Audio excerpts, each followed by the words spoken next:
নমস্কার, শুরু করছি আজকের গল্প। প্রখ্যাত সাহিত্যিক ঔপন্যাসিক শ্রী তারাশঙ্কর বন্দ্যোপাধ্যায়ের গল্প ঘাসের ফুল। ঘাসের ফুল গল্পের পটভূমি রানীগঞ্জের কয়লাখনি অঞ্চল। কয়লাকুঠিকে নিয়ে বাংলা সাহিত্যে শ্রী তারাশঙ্কর বন্দ্যোপাধ্যায়ের ঘাসের ফুল অতুলনীয় নিদর্শন। বিলাসপুর অঞ্চলের সাঁওতাল গোত্রের কুলিকামিনী চুড়কির ঘটনা ও পাতালপুরীর অগ্নিগর্ভ অন্ধকারে খনি রক্ষার রুদ্ধশ্বাস সংগ্রাম। ঘাসের ফুল। পাতালপুরীর অগ্নিগর্ভ পরিবেশে প্রতি মুহূর্তে পরিবর্তনশীল ঘটনারাজির মধ্যে একটি ঘাসের ফুলের অভিশপ্ত হৃদয় মাধুর্যকে লেখক যেভাবে অনাবৃত করেছেন তা তার সৃজনী প্রতিভার অতুলনীয় নিদর্শন। সঙ্গে থাকুন, শুরু করছি আজকের গল্প ঘাসের ফুল। রানীগঞ্জ টাইলে ছাওয়া উত্তর দক্ষিণে লম্বা বাংলোটা কলিয়ারির অফিস। অফিসের উত্তরেই পূর্ব পশ্চিমে লম্বা খড়ে ছাওয়া বাংলোটা কলিয়ারির বাবুদের মেষ। বাংলো দুটোর কোলে প্রকাণ্ড বড় খোলা মাঠখানায় অতুল পায়চারি করিতেছিল। চারিদিক অন্ধকার। পেটগুলার মুখে বয়লারগুলোর চিমনির মাথায় শুধু আগুনের শিখা হু হু করিতেছে, আর এখানে ওখানে কুলিদের কেরোসিনের কুপি খদ্দতের মতো কাঁপিয়া কাঁপিয়া উঠিতেছে। মেষের একটা ঘরে কুলি রিক্রুটার চন্দ্রকান্ত হুকা টানিতে টানিতে সার্ভেয়ারকে বলিতেছিল, আমার ভাই 16 আনার মধ্যে 15.5 আনা মিছে কথা। সে আমি মিছে কথা বলবো না। বড় টেবিলটার উপরে খনির ম্যাপখানায় নতুন একটা লাইন টানিতে টানিতে সার্ভেয়ার উত্তর দিল, তা নইলে চাকরি থাকবে কেন? আলোটা একটু বাড়িয়ে দেন তো চন্দ্রবাবু, চশমা নইলে আর চলছে না। পাশের ঘরে লেবার রেজিস্টার সীতাপতি আপন মনে একখানা ছবি আঁকিতেছিল। সম্মুখে গম্ভীরভাবে আরেকজন বসিয়া আছে স্থাণুর মতো, চোখের পলক পর্যন্ত পড়ে না। তার পাশের ঘরে বৃদ্ধ কম্পাউন্ডার চশমা চোখে স্ত্রীকে পত্র লিখিতেছিলেন। এখানে বৃষ্টি খুবই হইয়াছে, ওখানে বৃষ্টির অবস্থা কিরূপ পত্রপাঠ জানাইবে। চাষাবাদের অবস্থা বুঝিয়া ধান্যগুলি ধার দেবার ব্যবস্থা করিবে। আরেকখানা ঘরে লটারির টিকিট কেনা হইতেছিল। ম্যানেজারের নামে একখানা লটারির টিকিট বই আসিয়াছে, সেইখানা হেড ক্লার্ক বাবু লইয়া বিক্রয় করিতেছেন। 8 আনা করিয়া টিকিটের দাম। প্রথম পুরস্কার 5,000 টাকা। কালীপদ একটা ছদ্মনাম খুঁজিয়া সারা হইয়া গেল। হেড ক্লার্ক বাবু কলম ধরিয়া বসিয়াছিলেন। বলিলেন, কি নাম দেবে বলো হে কালীপদ? কালীপদ বলিল, শ্রীবৎস। কি বলেন? ও নামে শনির দৃষ্টিও চলে না। দাঁড়ান দাঁড়ান, মহালক্ষ্মী কেমন হবে বলুন দেখি। একেবারে এপাশের ঘরে একটি সুরু তরুণ হারমোনিয়াম লইয়া গলা সাধিতেছিল। কি ঘুম তোরে পেয়েছিল হতভাগিনী। ছেলেটি কলিয়ারির মালিকদের থিয়েটারে নায়িকা সাজে। এখানে চাকরিও তার সেই জন্য। বেতন 22 টাকা ছিল, এখন 2 টাকা কমিয়া হইয়াছে 20। পাশের বারান্দায় স্টোর কিপার অমূল্য কুলিদের তেল মাপিতে মাপিতে বলিল, তুমি একটা যাত্রার দলে ঢুকে পড়ো বুঝলে বিনোদ, মোটা মাইনে হবে। কেন 20 টাকায় পড়ে আছো বলো দেখি। গান থামাইয়া বিনোদ বলিল, ভারী চুপ হয়ে গেছে গুদম বাবু। সেবার বিনাপানি অপেরা আমাকে সাদাসাদি করলে, বলে 35 টাকা মাইনেতে তুমি ঢোকো, তারপর 6 মাস পরে 50 করে দেব, 3 বছরে 100 টাকা। তা যাত্রার দল বলে আর। অমূল্য বলিল, আমি একটা দোকান করব ভাই, বেগুনি, ফুলুরি, কলাই সেদ্ধ, বুঝলে? বউ করে দেবে, একটা ছোঁড়াকে দিয়ে বিক্রি করাবো, ভারী লাভ। গুটি তিনেক ছেলে মেয়ে ছুটিতে ছুটিতে আসিয়া বিনোদের বিছানায় ঝাঁপাইয়া পড়িল। একটি মেয়ে বলিল, বাড়িতে গান করতে হবে বিনু কাকা, চলো, মা ডাকছে। অপর মেয়েটি নাকি সুরে বলিল, ধরে নিয়ে যাব। হ্যাঁ। ছোট ছেলেটি তখন হারমোনিয়ামের রিড চাপিয়া ধরিয়া একটা বেসুরের সৃষ্টি করিয়া ফেলিয়াছে। বিনোদ হাসিয়া বলিল, চল যাই। চল চল। চিরুনিটা কোথায় রাখলেন গুদমবাবু? আমার আবার ডিউটি আছে। তা চল, দুখানা গান গেয়েই চলে আসব। প্রথম মেয়েটি বলিল, বই নিয়ে যেতে বলেছে মা। কুঠির মালিকদের কয়েকজন এখানে সপরিবারে বাস করেন। বিনোদকে মাঝে মাঝে বাসার ভিতর গান শোনাইতে হয়। রেলের বাবুদের লাইব্রেরি হইতে উপন্যাস আনিয়া যোগানো তাহার একটা কাজ। নিজেই হারমোনিয়ামটা লইয়া বিনোদ চলিয়া গেল। গোদামবাবু বলিলেন, দেখলে হে বাবুর চুল আছড়ানো। বিনুর ঘরের অংশীদার বিনোদের পরিত্যক্ত চিরুনিখানা লইয়া চুল আছড়াইতে আছড়াইতে বলিল,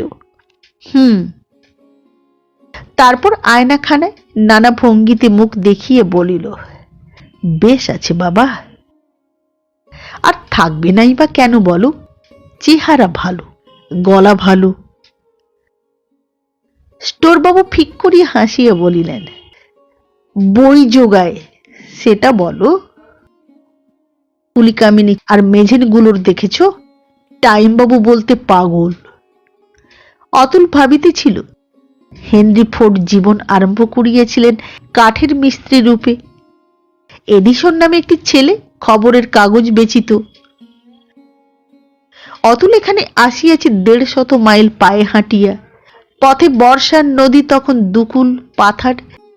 সেই নদী সে সাঁতার দিয়া পার হইয়া আসিয়াছে। পারের পয়সা দিতে গেলে খাবারের পয়সার অভাব পড়িবার সম্ভাবনা ছিল। আজ সে কলিয়ারির ম্যানেজার হইতে চলিয়াছে। 1 বৎসর পরে মাইনিং পরীক্ষা দিবে। অদূরে একটা আলোর পিছনে 2 জন বাবু আসিতেছিল। একজন উচ্চকণ্ঠে অনর্গল বকিয়া চলিয়াছে। অতুল বুঝিল। ম্যানেজার আসিয়া বলিলেন, এই যে অতুলবাবু, আপনাকেই খুঁজছিলাম আমি। আজ খাদে বারুদ জ্বলে গেছে, ক্রমশই খাদ গরম হয়ে উঠছে। এখন ফায়ার না হয়। অতুল মৃদুস্বরে প্রশ্ন করিল, গান পাউডার জ্বলে গেল? ওভারম্যান খাটো মানুষ, কিন্তু শক্তিশালী দৃঢ় দেহ। সে কথা কয় যেন বক্তৃতা করে। হাত পা নাড়িয়ে অভিনয় করিয়া প্রত্যেক কথাটি বুঝাইয়া দেওয়া তাহার স্বভাব। সে বলিয়া উঠিল, আগে হ্যাঁ, দক্ষিণ দিকের মেন গ্যালারির পাশে 58 নম্বর সুদের মধ্যে দেওয়ালে এতখানি এক চাঙড় কয়লা জমে আছে। ঠান্ডারাম সর্দার বললে, বাবু ওই কয়লাটা দেগে দি। টোটা তৈরি করে ঠান্ডারামকে নিয়ে গেলাম দেখতে, বলে নিজের চোখে একবার দেখে দি। হঠাৎ গুঁড়ি হইয়া ওভারম্যান বলিল, ঠান্ডা, বারুদের জায়গা নামিয়ে রেখে। আবার খাড়া হইয়া হাত তুলিয়া বলিল, আমাকে দেখাচ্ছে। বলে, বাবু ওই চাংটা। আর এদিকে অমনি ফ্যাস করে নিয়ে নিয়েছে। তখন সঙ্গে সঙ্গে আলোয় একেবারে দিন দীপ্যমান। একটু থামিয়া তাড়াতাড়ি হাত কয় পিছাইয়া গিয়া ওভারম্যান আবার আরম্ভ করিল। আমি তক্ষুনি হটতে লেগেছি। বুঝতে পেরেছি কিনা? ঠান্ডা বেটা কিন্তু হাঁ করে দাঁড়িয়ে। হাঁ করিয়া বুদ্ধিহীনের অভিনয়টা করিয়াই সে থামিল। তারপর আপনার বাঁ হাতখানা খপ করিয়া চাপিয়ে ধরিয়ে বলিল, খপ করে ব্যাটার হাতটা ধরে হিড় হিড় করে আনলাম টেনে। তারপর সে পানিপথ ক্ষেত্রে বিজয়ী আমেদ শাহর মতো গম্ভীরভাবে নীরব হইল। ম্যানেজারটি সাদা সিধা মানুষ, বুদ্ধির মতো আকারেও স্থূল। ভদ্রলোক বলিলেন, কি করা যায় অতুলবাবু? অতুল চিন্তা করিয়া বলিল, ও পিঠটায় কাজ বন্ধ করে দিন। ম্যানেজার বলিলেন, কিন্তু যদি ফায়ারই হয় ধরো। হাসি অতুল বলিল, ফায়ার তো হবেই। মহা চিন্তান্বিত ভাবে ম্যানেজার বলিলেন, তাহলে? সে আর আমরা কি করব? আপনি এখানে যারা মালিক আছেন তাদের জানান, আর হেড অফিসেও টেলিগ্রাম করে দিন, তাহলেই খালাস। ম্যানেজার বলিলেন, তাই তো হে, কলিয়ারিটা আমার নিজের হাতে তৈরি করা। অতুল হাসিয়া বলিল, চললাম আমি 3 নম্বর পিটে, আমার ডিউটি আছে। প্রকাণ্ড লোহার বিম র্যাপ্টারে ছাঁদাছাঁদি করিয়া একটা অতিকায় কঙ্কালের মতো গিয়ার হেডটা দাঁড়াইয়া আছে। তাহারই তলে বিরাটাকায় 350 ফুট গভীর একটা কূপ মাটির বুক ভেদ করিয়া নামিয়া গেছে। ওপাশে ইঞ্জিন শেড, তাহার পাশেই 2টা বয়লারের বুকের ভিতর রাবণের চিতা জ্বলিতেছে। ইঞ্জিন শেডের বিপরীত দিকে আরেকটি ছোট শেড, এটি পিট ক্লার্কদের অফিস। একদিকে ছোট একখানি বেঞ্চ, মধ্যে একটি টেবিল, এপাশে একখানা চেয়ার, টেবিলের উপরে একটা হ্যারিকেন চারিপাশের বিপুল অন্ধকারের মধ্যে অসহায়ভাবে জ্বলিতেছিল। শেডের বাহিরেই একটা লোহার ঠোঙর উপরেই এক চাপ কয়লা দাউ দাউ করিয়া পুড়িতেছে। সেই আগুনে সেঁকিয়া একটি কুলির মেয়ে তাহার ভিজা ঝুড়িটা শুকাইয়া লইতেছিল। চেয়ারে অতুল চুপ করিয়া বসিয়া আছে। ওপাশের বেঞ্চে বিনোদ, সেই ছেলেটি, একখানা খাতায় কুলিদের উঠানামার হিসাব করিতেছিল। ওই ওর কাজ, লেবার রেজিস্ট্রার পদবী। বিনুর পাশে বসিয়াছিল শ্যামাপদ, 2 নম্বর ওভারম্যান। বলিয়া উঠিল, এই এই এই মাগি, ঝুড়িটো কি পোড়াইয়া দিবি নাকি? এদিকে পিটমাউথে ঘণ্টা বাজিয়া উঠিল, ঢং ঢং ঢং। খাদের তল হইতে সংকেত হইতেছে লোক উঠিবে। উপরের টালোয়ান ঘণ্টার সংকেত উত্তর দিয়া হাঁকিল, হই হই। এ সংকেত ইঞ্জিন ড্রাইভারকে। বিপুল শব্দে ইঞ্জিন গতিশীল হইয়া উঠিল। ইঞ্জিনের গতির সঙ্গে গিয়ার হেডের চাকা বাহিয়া মোটা তারের দড়ায় ঝুলানো একটা লোহার খাঁচা সনসন শব্দে অন্ধকূপের গর্ভে নামিয়া গেল। সঙ্গে সঙ্গে পাশের আরেকটা দড়া উপরে উঠিয়া আসিতেছিল। এই দড়া বাহিয়া একটা কেজ পিটের মুখে সশব্দে আসিয়া লাগিল। খাঁচার মধ্যে 4 জন লোক। বিনু প্রশ্ন করিল, কারা বটিস রে? উত্তর হইল, আমরা গো, ভক্তার দল, নারায়ণ ভক্তা। খাঁচার মধ্য হইতে বাহির হইয়া আসিল জলসিক্ত কয়লার কালিতে সর্বাঙ্গ ঢাকা বিভৎস কালো মূর্তি। জ্বলন্ত কয়লার আলোয় মনে হয় যেন প্রেত, নগ্ন প্রায়, পরনে শুধু একটা কৌপিন, কাঁধে গাঁইতি, হাতে একটা কেরোসিনের ডিবিয়া, মেয়েদের হাতে ঝুড়ি। কয়লার কালিতে কালো দেহের মধ্যে সাদা 2টা চোখ দেখিয়া ভয় হয়। কথা কহিলে দেখা যায় সাদা দাঁত। শেডের বাহিরে গিয়ে তাহারা উপরের দিকে মুখ তুলিয়া দাঁড়ায়। অতুল ভাবিতেছিল, ম্যানেজারশিপ পরীক্ষায় সে প্রথম হইবে, তাহাতে তাহার বিন্দুমাত্র সন্দেহ নাই। খনিবিজ্ঞান তাহার সম্পূর্ণ আয়ত্ত হইয়াছে। এই যে আগুন, পৃথিবীর বুকের ভিতর লক্ষ লক্ষ টন কয়লার স্তরের মধ্যে যে বিরাট অগ্নিদাহ, যে আগুন জলে নিবিবে না, সে আগুন নিবাইবার উপায় সে আবিষ্কার করিয়াছে। কিন্তু কেন সে নিজের জীবন বিপন্ন করিয়া পরের উপকার করিতে যাইবে? তাহার জীবনের মূল্য 50 টাকা নয়। ঢং ঢং আবার সংকেত হইল। একটা কেজ নামিয়া গেল, একটা উঠিয়া আসিয়া পিটির মুখে দাঁড়াইল। ঘটাং ঘটাং। কেজটার মধ্যে কয়লা বোঝাই টব গাড়ি। লেবার রেজিস্টার প্রশ্ন করিল, কি বটে, কয়লা না স্লাক? ওভারম্যান একজন কুলিকে বলিতেছিল, ওরে ইয়া কি নাম তোর? গুরুচরণা। শুন শুন, এধারে শুন। ছোট লাইনের উপর কয়লা ভর্তির টপ গাড়িটা ঠেলিয়ে দিয়ে টালোয়ান হাঁকিয়ে উঠিল, ওই হুই হুঁশিয়ার। সশব্দে গাড়িটা লাইন বহিয়া চলিয়া গেল। ওদিকে পিটের মুখে ঘন্টার পর ঘন্টা বাজিতেছিল। কেজ ওঠে নামে। গুরুচরণ বলিতেছিল, আমাকে খাদে নামতে বলছেন নাকি? ওভারম্যান বিরক্তি ভরে বলিল, না, বলছি গুরুপুত্তর, আমার হেথাকে বসেন দয়া করে, আমি পা পূজা করব। লেবার রেজিস্টার বিনু খাতা লিখিতে লিখিতে গুনগুন করিয়া গান করিতেছিল, ওহে সুন্দর তুমি এসেছিলে আজি প্রাতে। অতুল মনে মনে একটু হাসিল। সত্যই বেশ আছে ছেলেটি। বাড়িতে মায়ের ছেঁড়া কাপড়ে হয়তো চোখের জল মুছিবার স্থান নাই, আর ও পোশাক পরিয়া রানী সাজে। 2 টাকা মাইনেও কাটা যায়, আর ও বাড়ির ভিতর গান শুনাইয়া কৃতার্থ হইয়া যায়।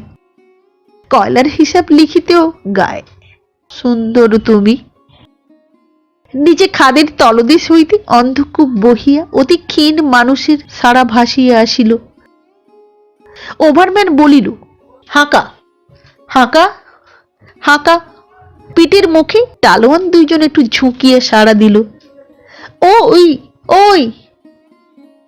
অতুল একটু অন্যমনস্ক হইয়া চারিপাশের অন্ধকারের দিকে চাহিল। চারিদিকের কলিয়াড়িতে কয়লার চাপ গভীর অন্ধকারে রাত্রির অঙ্গে দূষিত ক্ষতের মতো ধকধক করিয়া জ্বলিতেছে। ঢং ঢং ঢং। এবার উঠিয়া আসিল আর কয়েকজন কুলি, বিলাসপুর অঞ্চলের অধিবাসী।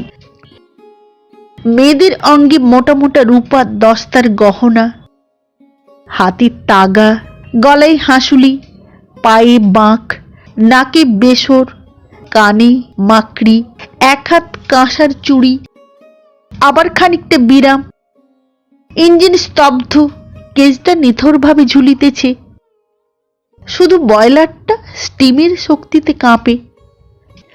সে কম্পনের আঘাত 22 স্তর বহিয়া শেডের খাপড়ার চালে আসিয়া চালের মধ্যেও কম্পন তোলে। চালের খাপড়াগুলা কাঁপে। ছোট একটা জানালা, সেটাও ভূমিকম্প বিক্ষুব্ধের মতো থরথর করিয়া কাঁপে। অবসর পাইয়া কেজম্যান টালোয়ান কড়ি গুনিয়া রেজিংয়ের হিসাব করে। যেখানে লোহার ঠোঙটায় কয়লার চাপ জ্বলিতেছিল, সেখানে কুলিরা 2-4 জন করিয়া আসিয়া জমিতেছিল। ইহারা এইবার খাদের নিচে নামিবে। একটা কেরোসিনের ডিবের আলোতে একটি তরুণী বিড়ি ধরাইয়া দপ করিয়া আলোটা নিবাইয়া দিল। সে বলিল, দে নামাই দে বাবু, কত বসে রইব? অতুল চিন্তা করে, এ ওদের নেশা না ক্ষুধার প্রেরণা। বিনু বলিল, এখন খাদে গিয়ে তো ঘুমুবি, তারপর সেই রাতে কাজে লাগবি। ঘরে ঘুমুলেই তো পারিস। তরুণীটি হাসিয়া বলিল, তবে তুই একটি গান কর বাবু। ওভারম্যান বলিল, তুই নাচবি বল। সে খিলখিল করিয়া হাসিয়া উঠিয়া হাসিতে হাসিতে বলিল, মালকাটা যে মারবে বাবু, ধুমধাম গতর ভেঙে দিবে আমার, লইলে। তারপর অকস্মাৎ এক বুড়িকে ধরিয়ে বলে, এই দেখ, ই নাচবে, ইয়ার মালকাটা মরে গেছে। আশপাশে তরুণীর দল হাসিয়া ভাঙিয়া পড়িল। ওপাশে জ্বলন্ত কয়লার ধারে বসিয়া একটা 18-19 বৎসরের ছেলে অকারণে জ্বলন্ত চুল্লিটায় ঠেলা মারিতেছিল। দূরে এই কুঠিরই সাইডিং লাইনের উপর লোকোমোটিভের বাঁশি তীক্ষ্ণ স্বরে বাজিয়ে ওঠে। অতুল পিছন ফিরিয়ে চাহিল। দক্ষিণে বহু দূরে রেলওয়ে জংশনের ইয়ার্ডে অগণিত বিজলি বাতি সারি সারি স্থির খদ্দতের মতো জ্বলিতেছে। এপাশে বয়লারের চোখ হইতে ঊর্ধ্বমুখী আগুনের শিখা সাপের জিভের মতো লক লক করিতেছে। শিখার মাথায় অন্ধকারের চেয়েও গাঢ় কৃষ্ণ রাশি রাশি ধোঁয়া ফুলিয়ে ফুলিয়ে ভাসিয়া চলিয়াছে। মধ্যে মধ্যে শিখার মাথায় হাজারে হাজারে আগুনের ফুলকি ফুলঝুরির মতো ধোঁয়ার রাশি ভেদ করিয়া বহু ঊর্ধ্বে উঠিতেছে, বুদবুদের মতো নেবিয়া যাইতেছে। এদিকে 3 মিনিট 4 মিনিট অন্তর কেজ ওঠে নামে। একদিকে দলে দলে কুলি ওঠে, অন্যদিকে দলে দলে নামে। মানুষের দুর্দান্তপনায় বোবা রাত্রি অস্থির হইয়া ওঠে। বিনোদ চমকিয়া উঠিল। কে তাহাকে ছোট একটা ঢেলা ছুঁড়িয়া মারিয়াছে। লোহার কেজটা সনসন শব্দে নিচে নামিয়া গেল। কূপের মধ্যে খিলখিল হাসি অতি দ্রুত ক্ষীণ হইতে ক্ষীণতর হইয়া মিলাইয়া গেল। রাত্রি প্রগাঢ় হইয়া আসিয়াছে। খাদের মুখে সবারই চোখে ঘুম জড়াইয়া আসে। যন্ত্রগুলার যেন ঘুম পাইয়াছে। কেজ ইঞ্জিন স্তব্ধ। শুধু বয়লারের স্টিমের শব্দ উঠিতেছিল, ফ্যাঁস ফ্যাঁস। কেজম্যানটা বেদির উপর বসিয়া ঢুলিতেছে। ওভারম্যান দেওয়ালে ঠেস দিয়া গাঢ় নিদ্রামগ্ন। নিঃশ্বাস সশব্দ হইয়া উঠিয়াছে। বিনোদ টেবিলের উপর মাথা রাখিয়া তন্দ্রামগ্ন। অতুলের মাথাও ঝিমঝিম করিতেছিল।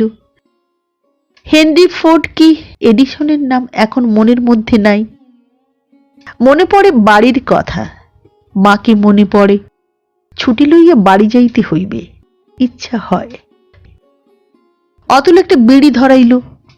ধোঁয়াটা ছাড়িতে ছাড়িতে বিনোদের মুখের উপর চাহিয়া মনে হইল ঠোঁটে যেন মৃদু হাসি ফুটিতেছে। হয়তো স্বপ্ন দেখিতেছে।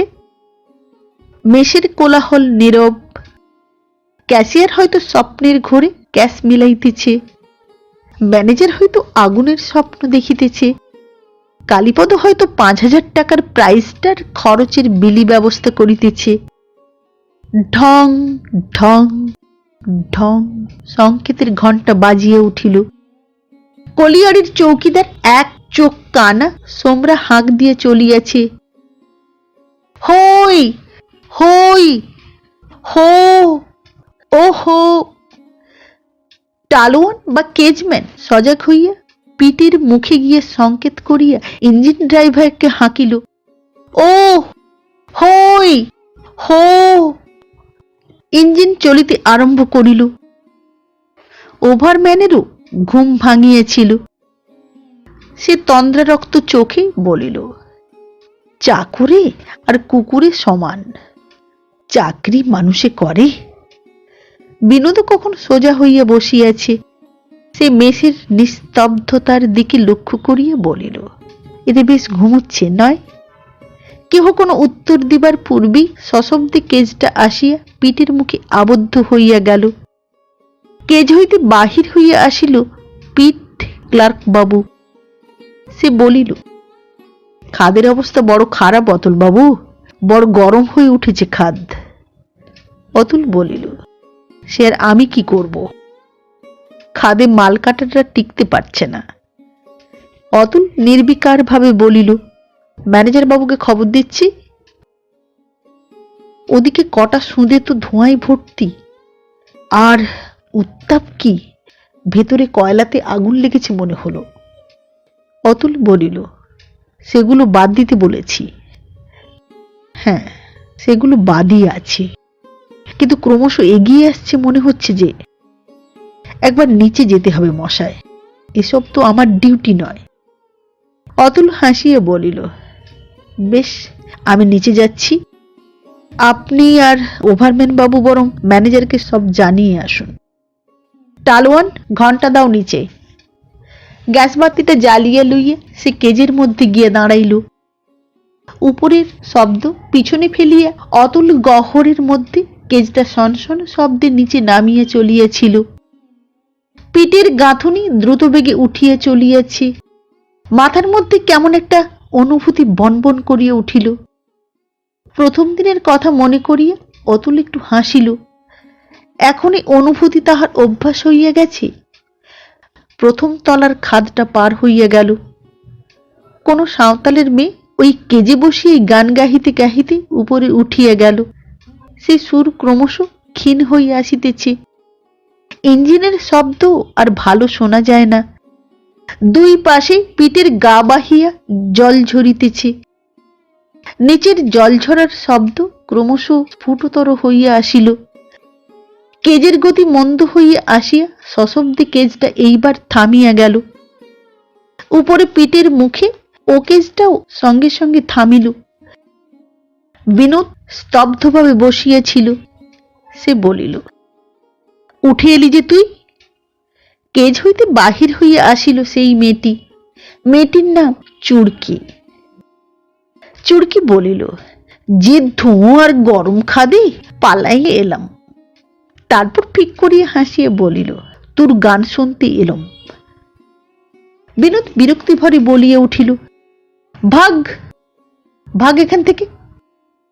সেদের কয়লার ধুলার উপরেই আঁচল বিছাইয়া চুড়কি শুইয়া পড়িল। বলিল, তোর ভারী গোমর হইছে লয় গো বাবু।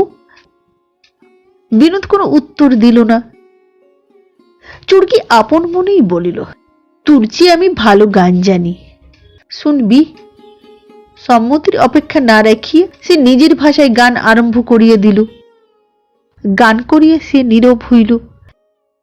কিছুক্ষণ পর আবার সে বলিল, আকাশে হুই যে তারাটি ডিপ ডিপ করছে, ওইটি ভুলকো তারা লয় গো বাবু। বিনোদ তবুও কোনো উত্তর দিল না। চুড়কি এবার উঠিয়া আসিয়া তাহার কাছে বসিল। বলিল, একটি গান তুই কেন বলবি না বাবু? সবাই তোর গান শুনছে, আমাকে আমার মাঝি শুনতে দেয় না। বলে কি জানিস? বলে তুই বাবুকে ভালোবেসে ফেলাবি। বিনোদের ক্রমে যেন নেশা ধরিয়া আসিতেছিল। তাহার নবজাগ্রত যৌবন অহংকৃত হইয়া উঠিল। সে হাসিয়া বলিল, গান তো আমি তোকে শোনাবো, তুই কি দিবি আমাকে? চুড়কি যেন চিন্তিত হইয়া পড়িল। তারপর বলিল, একটি করে রাঙার জবা ফুল তোকে আমি রোজ দিব। বিনোদ বলিল, ধ্যাৎ, জবা ফুল নিয়ে কি করব আমি? কেন? কানে পড়বি, লয়তো চুলে গুঁজবি। তুই আমাকে রোজ গান বলবি, হক। তোকে কিন্তু গান শোনাতে হবে। তুই কেন বলবি না বাবু? প্রকাণ্ড একটা টানেলের মধ্য দিয়ে অতুল চলিয়েছিল। দুপাশে কয়লার নিবিড় কঠিন স্তর। গ্যাসের আলোকের প্রতিচ্ছবিটায় কয়লার তীক্ষ্ণ সূক্ষ্ম কোণগুলি ছুরির মতো চকচক করিয়া উঠিতেছে। হাতের আলোটা তুলিয়ে অতুল তাহাতে একটা বিড়ি ধরাইতে গেল, কিন্তু নিঃশ্বাসের ফুৎকারে আলোটা নিভিয়ে গেল। কোথাও কোনো সাড়া নাই, শব্দ নাই। ধোঁয়ার উত্তাপে শ্বাস প্রশ্বাস লইতে কষ্টবোধ হইতেছে।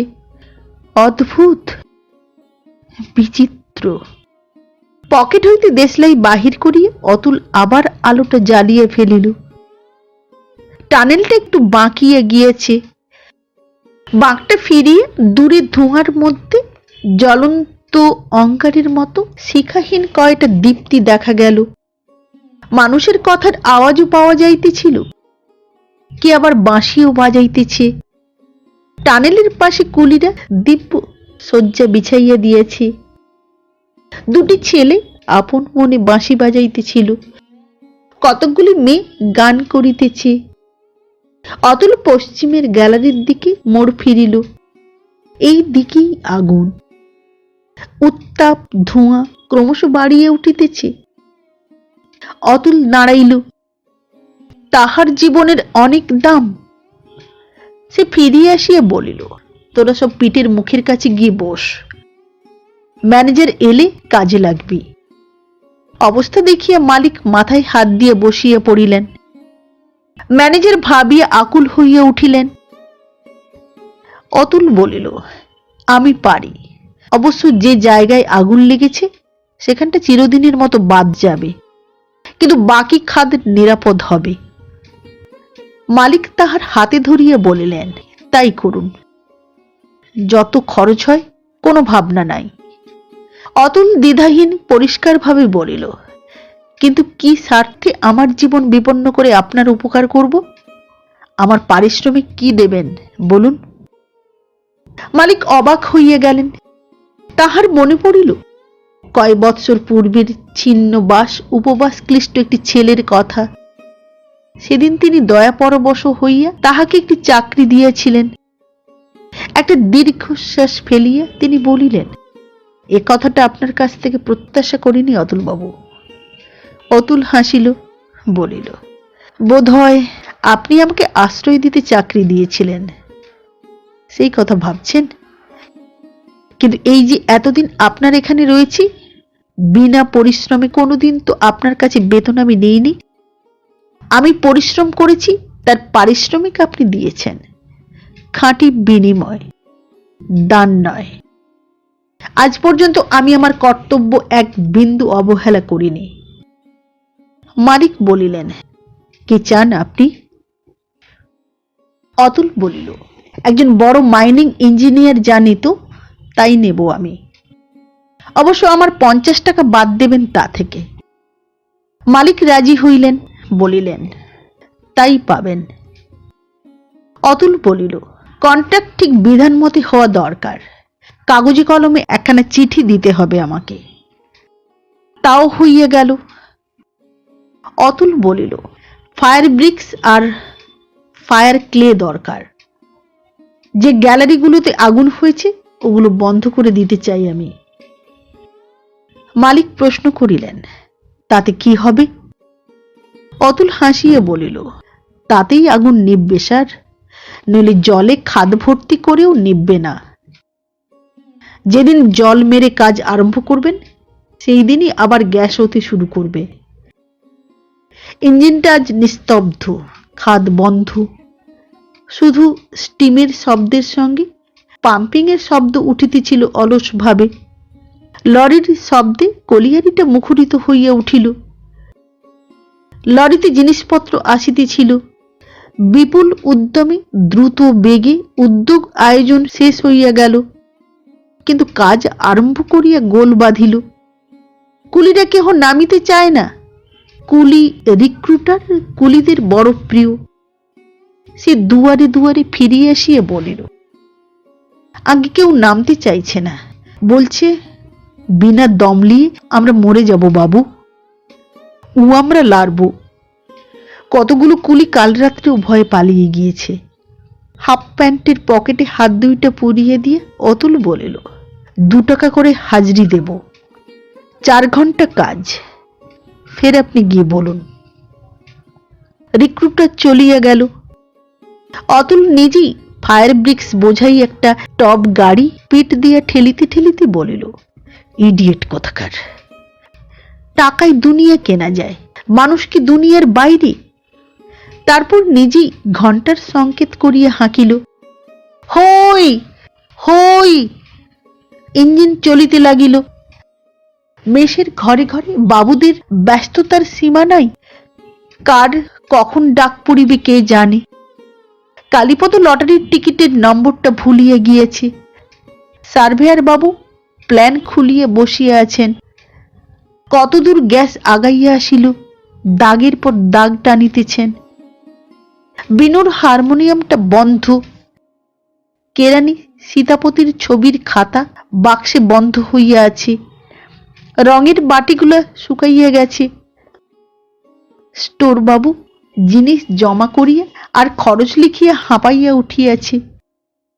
বিনোদ খাদে নামিবার পোশাক পরিতেছিল। ঘরের উত্তর দিকে খোলা মাঠ। উত্তর দিকের জানালা হইতে কি বলিল, একটা গান কর কেনে বাবু। বিনোদ ফিরিয়া দেখিল চুড়কি। শুধু চুড়কি নয়, আরো 2-3টি মেয়ে। বিনোদ বিরক্ত হইয়া উঠিল। এই কুস্তি কালো বর্বর মেয়েগুলোর অত্যাচারে তাহার গ্লানির আর পরিসীমা নাই। নানা জনে নানা কথা বলে, নিজেরও ঘৃণা বোধ হয়। সে কহিল, যা যা, বিরক্ত করিস না, যা। আরেকটি মেয়ে বলিল, রাগ করছিস কেন বাবু, এটি গান শোনায় দিয়ে আমরা চলে যাই। একজন বলিল, চুড়কি তুর লেগে জবা ফুল এনেছে, দে গে চুড়কি, বাবুকে ফুলটি দে। চুড়কি জবা ফুলটি ছুঁড়িয়ে বিনোদের বিছানায় ফেলিয়ে দিয়ে বলিল, লে বাবু, কানে উঠি পর, বড় ভালো লাগবে তোকে।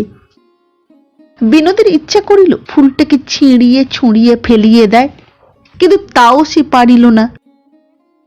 এইটা তাহার একটা অক্ষমতা, সে তাহা জানে। রূঢ়ভাবে কাহাকেও আঘাত করিতে সে পারে না।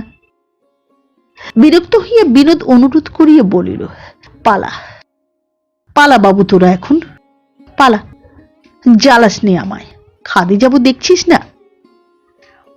আশ্চর্যান্বিত হইয়া চুড়কি বলিল, খাদ্য পুড়ে গিয়েছে তোদের, তোদের মাথা হয়েছে, তোরা কাজ করবি না, আর তোদের কাজ আমাদিকে করতে হচ্ছে। চুড়কি বলিল, সত্যি বলছিস তুই, খাদে গেলে মরে যাবি না?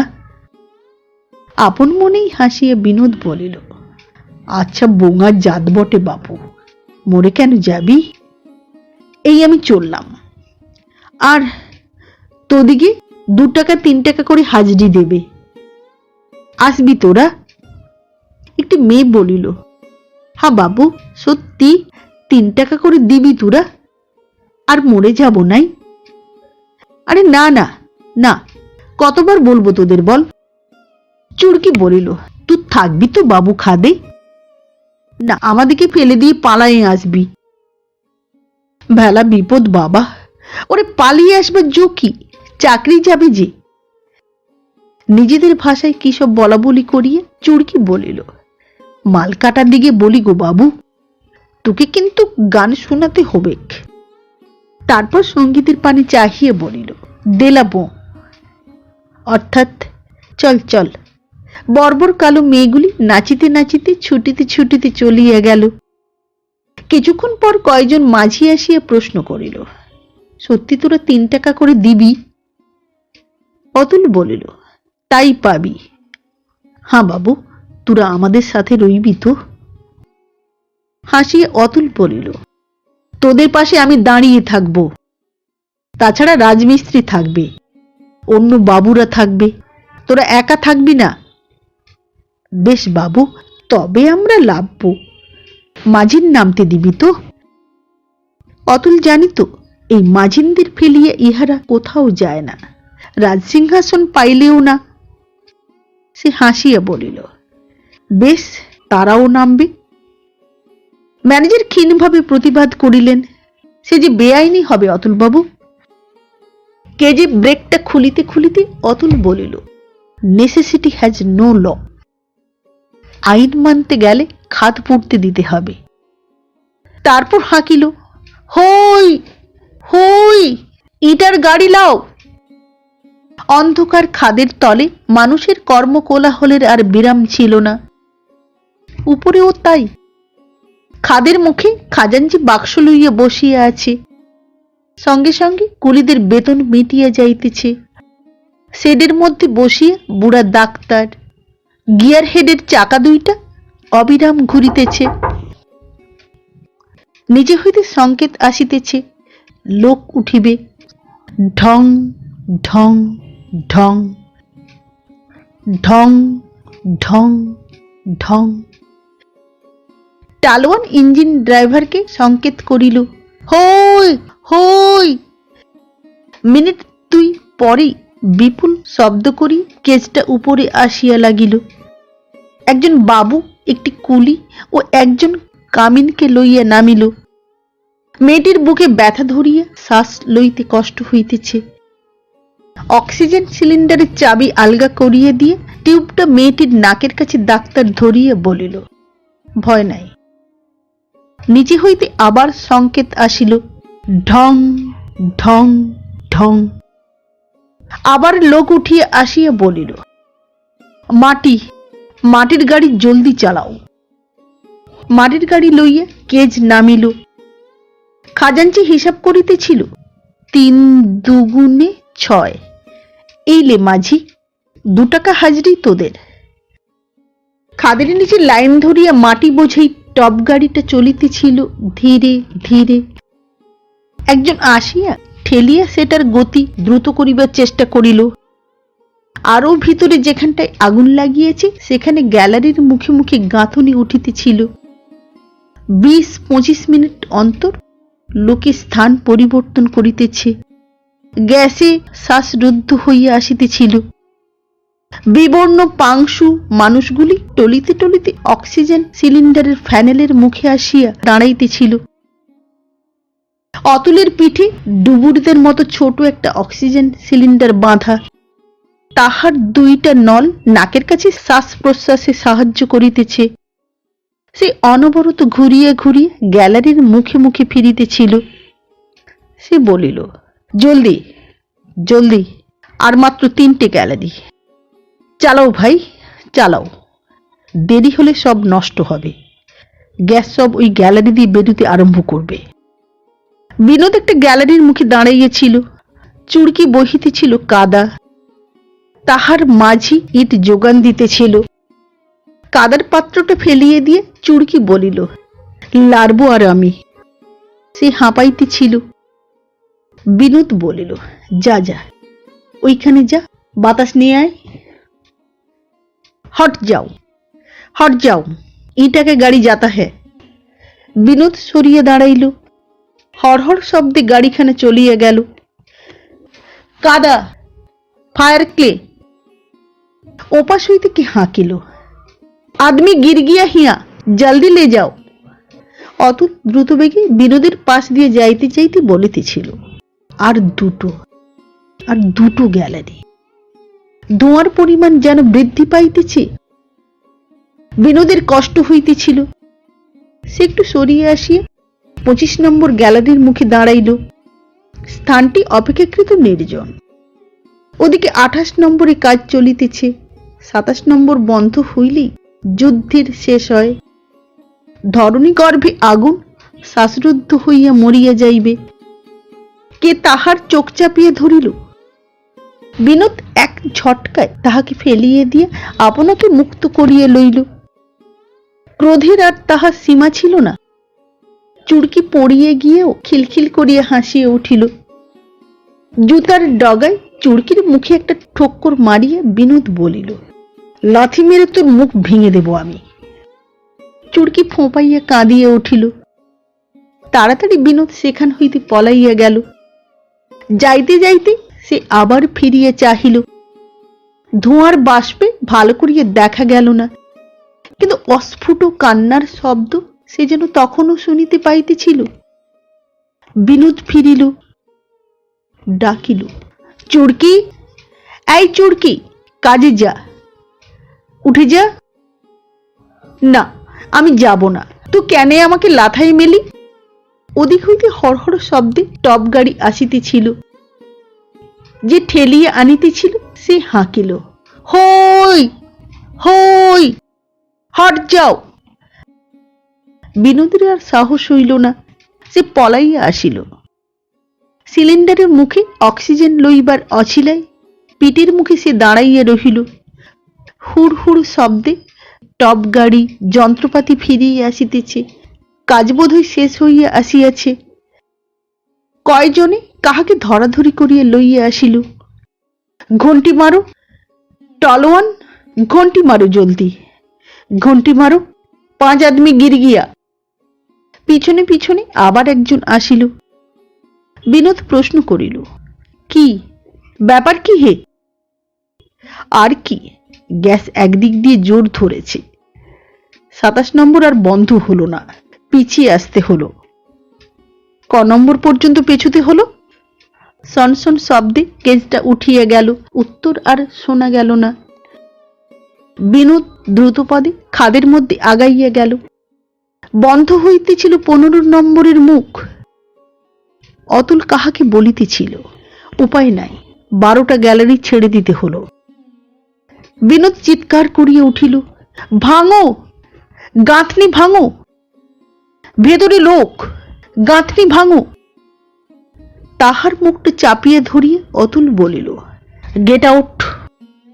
বিনোদ সকরুণ দৃষ্টিতে চাহিয়া আরেকবার বলিল, চুড়কি। বাধা দিয়ে অতুল বলিল, ওপরে যাও তুমি। তারপরে ইংরেজিতে একটা চিরকুট লিখিয়া হাতে দিয়ে বলিল, ক্যাশিয়ারকে দাও গিয়ে। ক্যাশিয়ার কাগজখানা পড়িয়ে 20 টাকা বিনোদের হাতে দিয়ে বলিল, তোমার মাইনে, 1 ঘন্টার মধ্যে কলিয়ারি ছেড়ে যাও। ছোট্ট সিং। হুজুর। ছোট্ট সিং সেখানে হাজিরই ছিল। 1 ঘন্টার মধ্যে বাবুকে কুটির সীমানা থেকে বের করে দেবে। নিচে তখন কাজ শেষ হইয়া আসিয়াছে। অতুল রুমালে কপাল মুছিতে মুছিতেই আপন মনেই বলিল, হি লাভস হার। প্রকাশ করে ফেলবে। ফুল। জানে না যে সম্পদ বাঁচল তাতে ওই মেয়েটির মতো কত হাজার স্ত্রী পুরুষের জীবিকার সংস্থান হলো। প্যাকিং দাও, ফায়ার ক্লের প্যাকিং দিয়ে দাও, যেন 1 বিন্দু গ্যাস না আসে। আগুন থামিয়ে গেছে। আবার কলিয়ারি তেমনি চলে, কেজ ওঠে নামে। রাত্রিতে কুলি কামিন ভিড় করিয়া আসে, বাবুরা নাম লেখে। টালোয়ান হাঁকে, হই হই। নিজে হইতে সংকেত আসিতেছে, লোক উঠিবে। ইঞ্জিন চলে, কেজটা নামিতে থাকে। নমস্কার। ঘাসের ফুল গল্পটি পাঠ করে শোনালাম। সঙ্গে থাকুন। ভালো লাগলে চ্যানেলটি সাবস্ক্রাইব করুন, লাইক করুন, শেয়ার করুন। আবার দেখা হবে আগামী পর্বে একটি নতুন গল্প নিয়ে। আজকের মতো নমস্কার।